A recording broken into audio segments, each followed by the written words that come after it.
നമ്മളെപ്പോഴും കേട്ടിട്ടുള്ളൊരു കാര്യമാണ് മനുഷ്യന്മാരുണ്ടെങ്കിൽ ഒന്നിനെ പോലെ നിറം മാറും എന്നുള്ള രീതിയിൽ. അങ്ങനെ ഒരുപാട് പേരെ നമുക്കറിയുന്നതും കാണുമായിരിക്കും. അങ്ങനത്തെ ഒരാളെ പോലെ ആവുകയാണ് ഇപ്പോൾ ബിഷപ്പ്. നേരത്തെ നോക്കിക്കഴിഞ്ഞാൽ പുരയിടം കൊടുത്തതിന് ശേഷം ഒരുപാട് പ്രശ്നങ്ങളുണ്ടെങ്കിൽ ബിഷപ്പും അതോടെ തന്നെ രേണുസുധിക്കും എതിരെ ഉണ്ടായിട്ടുണ്ടായിരുന്നു. അങ്ങോട്ടും ഇങ്ങോട്ടുമൊക്കെ പലവട്ടം ഉണ്ടെങ്കിൽ ബിഷപ്പ് പറഞ്ഞിട്ടുള്ളതാണ്, ഞാൻ രേണുവിന് സഹായം ചെയ്തതാണ് തൻ്റെ ജീവിതത്തിലെ ഏറ്റവും വലിയ തെറ്റ്. ഇനി ഉണ്ടെങ്കിൽ അവർക്ക് എന്ത് സംഭവിച്ചായിരുന്നാലും ശരി, ഞാനുണ്ടെങ്കിൽ ഒരു കാര്യത്തിനും സഹായിക്കാൻ പോകത്തില്ല, എന്ത് വേണമെങ്കിലും വരട്ടെ എന്നുള്ള രീതിയിലൊക്കെ പറഞ്ഞിട്ടുണ്ടായിരുന്നു. പല ഇൻ്റർവ്യൂസും നമ്മൾ നോക്കിക്കഴിഞ്ഞാൽ ബിഷപ്പ് ഉണ്ടെങ്കിൽ രേണുവിനെ കുറിച്ചുള്ള കാര്യങ്ങൾ സംസാരിക്കാൻ വേണ്ടിയായിരുന്നു ഇൻ്റർവ്യൂ കൊടുത്തിട്ടുണ്ടായിരുന്നത്. അതിനു വേണ്ടിയാണ് ഒരുപാട് പേര് ഇൻ്റർവ്യൂ ചെയ്തിട്ടുണ്ടായിരുന്നത്.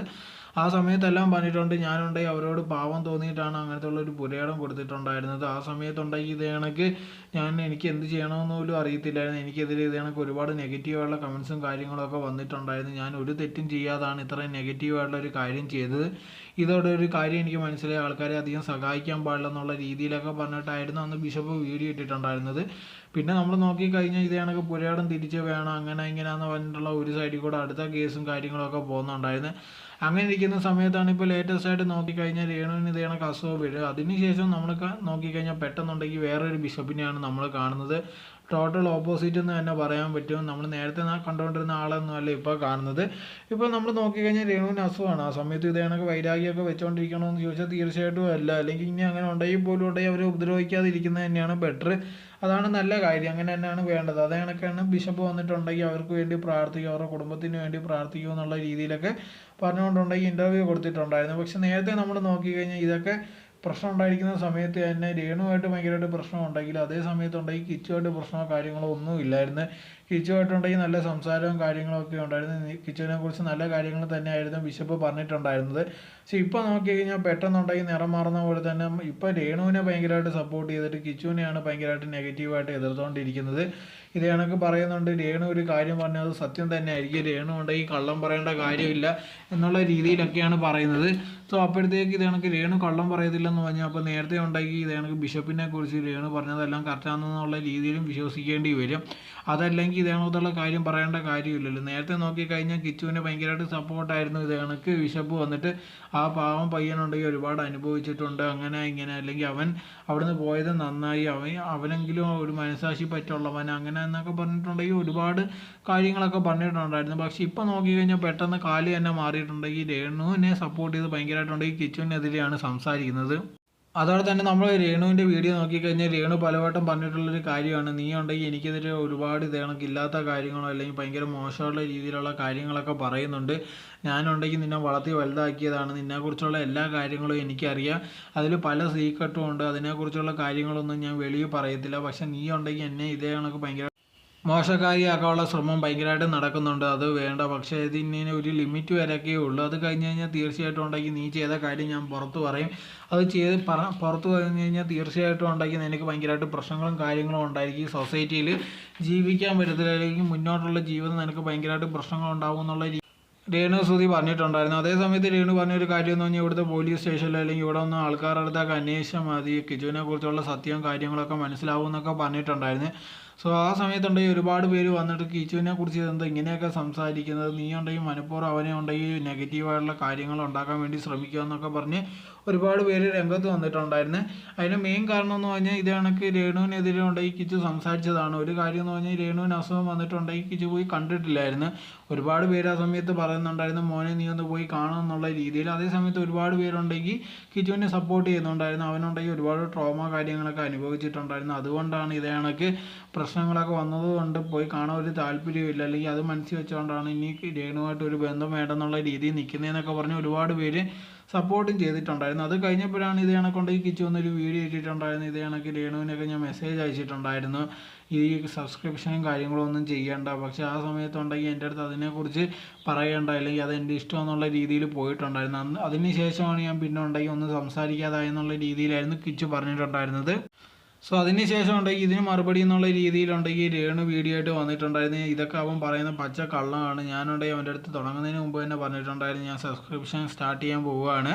അതിനുണ്ടെങ്കിൽ അവൻ സപ്പോർട്ടും ചെയ്തിട്ടുണ്ട്. അതിനെക്കുറിച്ചുള്ള ചാറ്റൊക്കെ ഉണ്ടെങ്കിൽ രേണു കാണിക്കുന്നുണ്ട്. ഞാനുണ്ടെങ്കിൽ സബ്സ്ക്രിപ്ഷനിൽ നിന്ന് കിട്ടിയ പൈസയും അതോടെ തന്നെ എനിക്ക് ഇനാഗുറേഷനിൽ പല ഷോകളിൽ നിന്നും കിട്ടിയ പൈസയൊക്കെ ഞാൻ അവനും അയച്ചു കൊടുത്തിട്ടുണ്ട്. എന്നിട്ടുണ്ടെങ്കിൽ അവസാനം ആയപ്പോഴത്തേക്ക് അവൻ എന്നെ തള്ളിപ്പറഞ്ഞെന്നുള്ള രീതിയിലായിരുന്നു രേണു പറഞ്ഞിട്ടുണ്ടായിരുന്നത്.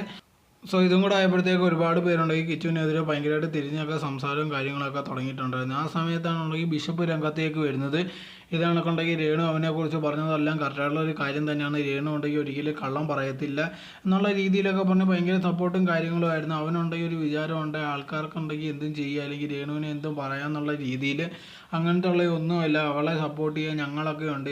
എത്ര നാളായിരുന്നു പോയാൽ പോലും ഉണ്ടെങ്കിൽ ഞങ്ങൾ സപ്പോർട്ട് ചെയ്യുന്നുള്ള രീതിയിലായിരുന്നു ബിഷപ്പ് പറഞ്ഞിട്ടുണ്ടായിരുന്നു. അതോടെ തന്നെ ഞാനുണ്ടെങ്കിൽ അവരുടെ കുടുംബത്തിന് വേണ്ടി നല്ലോണം പ്രാർത്ഥിക്കും, ഇനി ഉണ്ടെങ്കിൽ മരണം വരെ അവരെ ഭയങ്കരമായിട്ട് സപ്പോർട്ട് ചെയ്യുമെന്നുള്ള രീതിയിലൊക്കെയായിരുന്നു ബിഷപ്പ് പറഞ്ഞിട്ടുണ്ടായിരുന്നത്. സോ ഈ വീഡിയോകളിൽ വന്നതിന് ശേഷം പല ഇൻ്റർവ്യൂസും കാര്യങ്ങളും പിന്നെ കുത്തിപ്പൊക്കി വരുന്നുണ്ട് ബിഷപ്പിൻ്റെ. അതിനകത്ത് പലവട്ടം പറഞ്ഞിട്ടുള്ളതാണ് രേണുവിനെ സഹായിച്ചത് കൊണ്ട് തൻ്റെ ജീവിതം ഉണ്ടെങ്കിൽ ഭയങ്കരമായിട്ട് പ്രശ്നവും കാര്യങ്ങളും ആയി. ഇനി ഉണ്ടെങ്കിൽ ആ കുടുംബത്തെ ഞാൻ സഹായിക്കത്തില്ല, അവർക്ക് എന്ത് സംഭവിച്ചെന്ന് അറിഞ്ഞാൽ പോലും ഉണ്ടെങ്കിൽ തിരിഞ്ഞ് നോക്കത്തില്ല എന്നുള്ള രീതിയിലൊക്കെ പറഞ്ഞിട്ടുണ്ടായിരുന്നു. അതേസമയത്ത് മെയിനായിട്ടുണ്ടെങ്കിൽ പുരയിടത്തിൻ്റെ കാര്യമായിരുന്നു സംസാരിച്ചിട്ടുണ്ടായിരുന്നത്. അങ്ങനെ ഇരിക്കുന്ന സമയത്തുണ്ടെങ്കിൽ ഇപ്പോൾ ലേറ്റസ്റ്റ് ആയിട്ട് നോക്കിക്കഴിഞ്ഞാൽ ഇൻ്റർവ്യൂ പറയുന്നുണ്ട്, ഞാനും രേണുവും തമ്മിലുള്ള പ്രശ്നം ഉണ്ടെങ്കിൽ അത് ഞങ്ങൾ അങ്ങോട്ടും ഇങ്ങോട്ടും തമ്മിൽ ഒരു അടിയോ കാര്യങ്ങളോ ഒന്നും ഉണ്ടായിട്ടില്ല, സോഷ്യൽ മീഡിയയിലുണ്ടെങ്കിൽ അങ്ങോട്ടും ഇങ്ങോട്ടും ഉണ്ടായുള്ള കാര്യങ്ങൾ മാത്രമേ ഉള്ളൂ എന്നുള്ള രീതിയിലായിരുന്നു പറഞ്ഞിട്ടുണ്ടായിരുന്നത്. പക്ഷെ നമുക്ക് നോക്കിക്കഴിഞ്ഞാൽ അറിയുന്ന ഒരു കാര്യമാണ്, ഇതുകൊണ്ട് ഈ സോഷ്യൽ മീഡിയയിൽ ബാക്കിയുള്ളവർ അങ്ങോട്ടും ഇങ്ങോട്ടും അടിച്ചതോ അല്ലെങ്കിൽ രണ്ടുപേരും എന്തെങ്കിലും സംസാരിച്ചതോ അങ്ങോട്ടും ഇങ്ങോട്ടും മാറിപ്പോയതൊന്നും അല്ല. ഇവരുണ്ടെങ്കിൽ അങ്ങോട്ടും ഇങ്ങോട്ടും നല്ല പ്രശ്നം തന്നെ ആയിരുന്നു. ബിഷപ്പ് രേണുവിനെ കുറിച്ച് ഭയങ്കര മോശമുള്ള രീതിയിൽ പറഞ്ഞിട്ടുണ്ട്. അതോടെ തന്നെ രേണു ബിഷപ്പിനെ കുറിച്ച് ഭയങ്കര മോശമുള്ള രീതിയിലൊക്കെ ആയിരുന്നു പറഞ്ഞിട്ടുണ്ടായിരുന്നത്. ആ സമയത്തെല്ലാം രേണുവിനെ ഉണ്ടെങ്കിൽ ബിഷപ്പിനെ കണ്ടുകൂടായിരുന്നു. അതേ കണക്ക് തന്നെയായിരുന്നു തിരിച്ചു. ആ സമയത്തൊക്കെ ഉണ്ടെങ്കിൽ ഭയങ്കര അങ്ങോട്ടും ഇങ്ങോട്ടും അടിയായിരുന്നു. പക്ഷേ പെട്ടെന്ന് ഇതേ കണക്കൊരു സ്റ്റേജ് വന്നപ്പോഴത്തേക്ക് പെട്ടെന്ന് ബിഷപ്പ് അങ്ങ് ആളാകെ മാറിപ്പോയി. പഴയ കണക്ക് സംസാരിക്കുന്നതൊന്നുമല്ല. ഇപ്പോൾ ഉണ്ടെങ്കിൽ മൊത്തം സപ്പോർട്ട് രേണുവിനാണ്. സപ്പോർട്ട് ചെയ്യേണ്ടെന്നല്ല, തീർച്ചയായിട്ടും ഉണ്ടെങ്കിൽ അവർ വയ്യാതിരിക്കുകയാണ്, കുറച്ച് സപ്പോർട്ട് അല്ലെങ്കിൽ അവരെ ബുദ്ധിമുട്ടിക്കാതിരിക്കുന്നത് തന്നെയാണ് ബെറ്റർ. പക്ഷേ എന്നാൽ പോലും ഉണ്ടെങ്കിൽ പെട്ടെന്ന് വന്നിട്ട് ഓപ്പോസിറ്റായിട്ട് ഞാനൊരു തെറ്റും ചെയ്തില്ല, അല്ലെങ്കിൽ ഞാൻ പണ്ട് തൊട്ടേ സപ്പോർട്ടാണ്, ഞങ്ങൾക്ക് തമ്മിൽ ഒരു കുഴപ്പവും ഇല്ല, അത് ബാക്കി സോഷ്യൽ മീഡിയയിലായിരുന്നു അങ്ങോട്ടും ഇങ്ങോട്ടും അടി ഉണ്ടായിരുന്നത്, അതല്ലാതെ ഞങ്ങൾ തമ്മിൽ ഒരു പ്രശ്നമില്ല എന്നുള്ള രീതിയിലൊക്കെ ഒരുപാട് കാര്യങ്ങളായിട്ട് വരുന്നുണ്ട്. എന്തായിരുന്നാലും കിച്ചു ഇതിന് മറുപടി എന്നുള്ള രീതിയിൽ ഒരു വീഡിയോ ഇതുവരെ ഇട്ടില്ല. ഇപ്പോൾ കിച്ചുവിനെതിരെ ഭയങ്കരമുള്ള അലിഗേഷൻസും കാര്യങ്ങളുമാണ് വന്നുകൊണ്ടിരിക്കുന്നത്. കാരണം ഈ കിച്ചു അങ്ങനെ ചെയ്തിട്ടുണ്ട്, അവനെക്കുറിച്ച് ഭയങ്കര തെളിവുകളും കാര്യങ്ങളൊക്കെ ഞങ്ങൾക്ക് അറിയാം എന്നുള്ള രീതിയിൽ ബിഷപ്പ് അതോടെ തന്നെ രേണുസുതിയൊക്കെ പറയുന്നുണ്ട്. പക്ഷെ അതിൻ്റെ മറുപടി എന്നുള്ള രീതിയിൽ കിച്ചു ഉണ്ടെങ്കിൽ ഒരു വീഡിയോ കാര്യങ്ങളോ ഇട്ടിട്ടില്ല. കുറേ നാളായി എന്തെങ്കിലുമൊക്കെ ഇട്ടിട്ട്. ഇപ്പോൾ നോക്കിക്കഴിഞ്ഞാൽ അവൻ ബിസിനസ്സിൻ്റെ കാര്യമായിട്ടാണ് നടക്കുന്നതെന്നുള്ളൊരു ന്യൂസാണ് വെളിയിൽ വന്നുകൊണ്ടിരിക്കുന്നത്. സോ അതുകൊണ്ട് തന്നെ ഇതിനെക്കുറിച്ചുള്ള കാര്യങ്ങൾ റെസ്പോണ്ട് ചെയ്യുന്നതെന്ന് അറിയത്തില്ല. സമയം കിട്ടുമ്പോഴായിരുന്നു നേരത്തെ ഉണ്ടെങ്കിൽ വീഡിയോ ചെയ്തിട്ടുണ്ടായിരുന്നു. പക്ഷേ അതേ സമയത്തുണ്ടെങ്കിൽ ഒരുപാട് പേരുണ്ട് ഈ രേണുവിനെ സപ്പോർട്ട് ചെയ്ത് കിച്ചുവിനെ എതിർത്തുകൊണ്ട് രംഗത്ത് വന്നുകൊണ്ടേ ഇരിക്കുകയാണ്. ഇനി അവർ പറയുന്നതെല്ലാം സത്യമാണോ ഇല്ലയോ എന്ന് അറിയണമെങ്കിൽ എന്തെങ്കിലും ഒരു തെളിവ് ഇടണം. പിന്നെ നേരത്തെ ഉണ്ടെങ്കിൽ നോക്കിക്കഴിഞ്ഞാൽ ഒരുപാട് പേര് കിച്ചുവിനെതിരെ കിച്ചു ഭയങ്കര മോശമുള്ള ക്യാരക്ടർ, അങ്ങനെ സംഭവിച്ചിട്ടുണ്ടായിരുന്നു, ഇങ്ങനെ സംഭവിച്ചിട്ടുണ്ടായിരുന്നു എന്നൊക്കെ പറഞ്ഞ് ഒരുപാട് പേര് രംഗത്ത് വന്നിട്ടുണ്ടായിരുന്നു. ആ സമയത്ത് തെളിവോ കാര്യങ്ങളോ ഒന്നുമില്ല. അതേപോലെ തന്നെയായിരുന്നു രേണു ഇതേ കണക്ക് രംഗത്ത് വന്നിട്ടുണ്ടെങ്കിൽ നീ എന്ത് ചെയ്തതെന്ന് നിനക്കും അറിയാം എനിക്കും അറിയാം, നിൻ്റെ ഭാവിയെ ബാധിക്കുന്നുണ്ടെങ്കിൽ നീ ഉണ്ടെങ്കിൽ എനിക്കെതിരെ സംസാരിക്കണം, നിർത്തണം എന്നുള്ള രീതിയിലായിരുന്നു രേണു പറഞ്ഞിട്ടുണ്ടായിരുന്നത്.